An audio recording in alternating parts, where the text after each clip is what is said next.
আয়াতে যেমন স্পষ্ট বলে দিয়েছেন যে আমি মানব জাতি জিন জাতিকে সৃষ্টি করেছি একমাত্র আমার ইবাদতের জন্য। এখন এখানে একটা প্রশ্ন হতে পারে, হুজুর আল্লাহ তাআলা তো বলে দিয়েছেন একমাত্র আমার ইবাদতই করতে হবে, অন্য কোনো কাজ করা যাবে না, তাহলে দুনিয়াতে যে আমরা অন্য সকল কাজ করি, এই যে সংসার ধর্ম ইত্যাদি ব্যবসা বাণিজ্য, নিজেদের আয় উপার্জন এগুলো করি, এগুলো তো ইবাদত না, তাহলে কিভাবে আমরা সারাক্ষণ আল্লাহ তাআলার ইবাদতে মগ্ন থাকবো? একটা প্রশ্ন হতে পারে।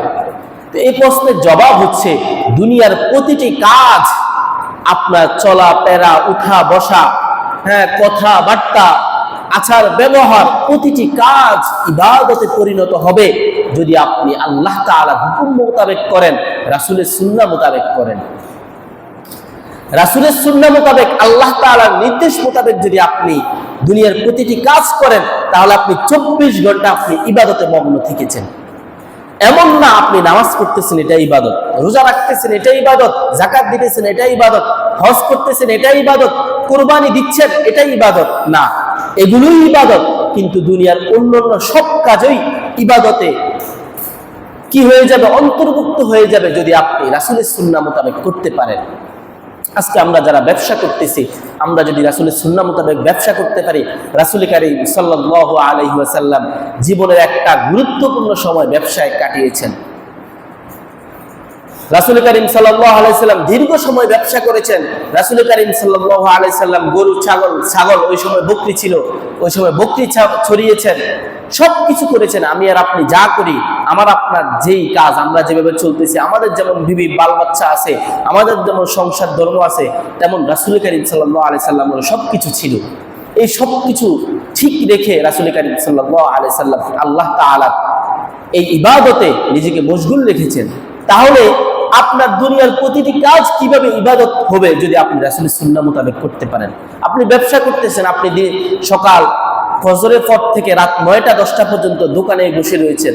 ওই যতক্ষণ আপনি দোকানে ছিলেন, আপনি যদি সঠিকভাবে আপনার ওই ব্যবসার টাকার মধ্যে যদি কোনো হারাম টাকা না থাকে, আপনি যদি মানুষকে দোকানা দেন, 2 নম্বর মাল বিক্রি করতেছেন, আপনি বলতেছেন না এটা 1 নম্বর মাল, আপনি এই মালটা 10 টাকা দিয়ে কিনতেছেন, আপনি বলতেছেন এটা আমার কিনায় 15 টাকা, এই সমস্ত বাউতাবাজি, এই সমস্ত মিথ্যা কথা যদি না বলে সঠিকভাবে যদি ব্যবসা করতে পারেন, তাহলে আপনি যতক্ষণ ব্যবসা করতেছেন ততক্ষণ আপনি রাসূলের সুন্নাহ অর্থাৎ সুন্নতের অনুসরণ করতেছেন এবং আপনাকে সুন্নতের সওয়াব দেওয়া হবে।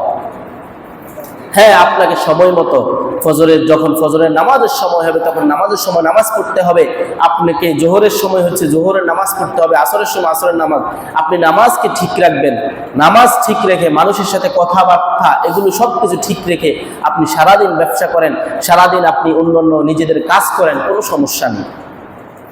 হাদিসের মধ্যে তো স্পষ্ট রয়েছে, আখলিস দীনাকা ইয়াকফিকাল আমালুল কলিল, যে তুমি তোমার ঈমানকে, আখলিস দীনাকা, তুমি তোমার দ্বীনকে একনিষ্ঠ আল্লাহ তাআলার জন্য করে নাও, ইয়াকফিকাল আমালুল কলিল, তোমার অল্প আমলই নাজাতের জন্য যথেষ্ট হয়ে যাবে।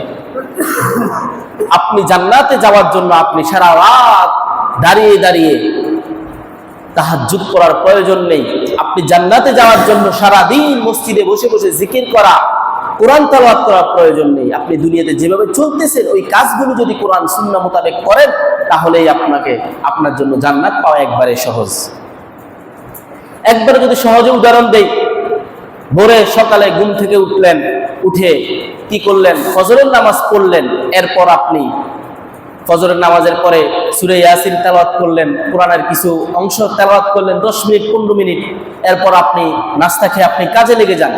জোহর পর্যন্ত আপনি আপনার জীবিকা উপার্জনের কাজে লেগে যান। যার যেই কাজ, যে ব্যবসা করতেছেন ব্যবসার কাজে লেগে যান, যে কৃষিকাজ করতেছেন কৃষিকাজের কাজে লেগে যান, যে অটো সিএনজি এগুলো চালাচ্ছেন আপনি আপনার কাজে লেগে যান।